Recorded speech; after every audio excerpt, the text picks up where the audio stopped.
as Boris Johnson announces tougher fines people flouting coronavirus restrictions, Brits across the land will be packing face masks in their bags when they leave the house. Face coverings have been mandatory on public transport since June 15, and in stores, supermarkets, takeaways and cinemas on July the 24th. However, the latest restrictions make them compulsory in taxis and all hospitality venues, unless you are sat at a table to eat, but staff in pubs, restaurants, and shops are no longer exempt. On Monday, Boris Johnson announced that face masks will be compulsory for shop workers, while fines for not wearing masks will double to £200. They double on each repeat offence to a maximum of £6,400 if you get caught a sixth time. But the exemptions have not changed. So let's remind ourselves about when you do not need to wear one. If you have a health condition, people who cannot put on, wear or remove a face covering because of a physical or mental illness or impairment or disability do not have to wear one.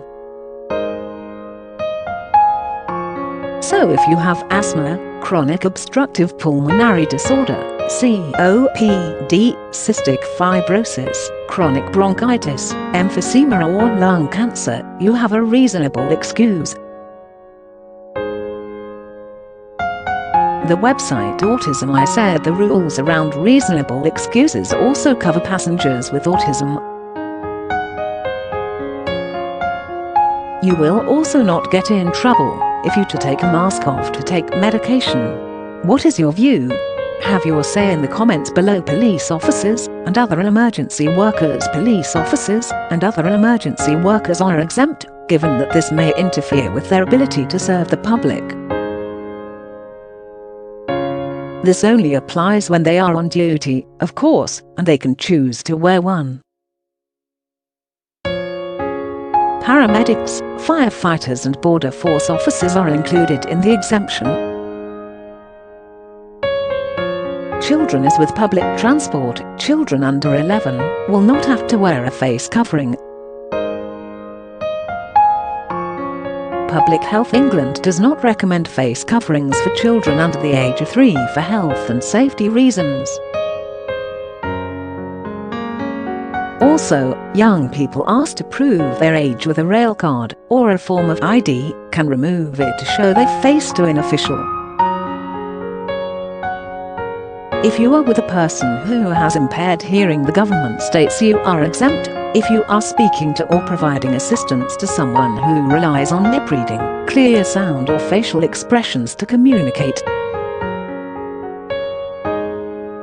In this situation, it is of course vital that the person you are traveling with can see your face. If you are at risk of harm or to avoid harming others, the government states you have a reasonable excuse to not wear a mask if it is to avoid harm or injury, or the risk of harm or injury to yourself or others. This includes if it would negatively impact on your ability to exercise or participate in a strenuous activity. Severe distress where putting on, wearing or removing a face covering will cause you severe distress. There are also scenarios when you are permitted to remove a face covering if asked to do so in a bank, building society, or post office for identification, if asked to do so by shop staff or relevant employees for identification, for assessing health recommendations, for example by a pharmacist, or for age identification purposes, including when buying age-restricted products such as alcohol, if required in order to receive treatment or services. For example, when getting a facial, in order to take medication, if you are delivering a sermon or prayer in a place or worship, if you are the persons getting married in a relevant place, if you are aged 11 to 18 attending a faith school, and having lessons in a place of worship as part of your core curriculum, if you are undertaking exercise or an activity, and it would negatively impact your ability to do so, if you are an elite sports person, professional dancer or referee acting in the course of your employment when seated to eat or drink in a hospitality premise such as a pub, bar, restaurant or cafe. You must put a face covering back on once you finish eating or drinking.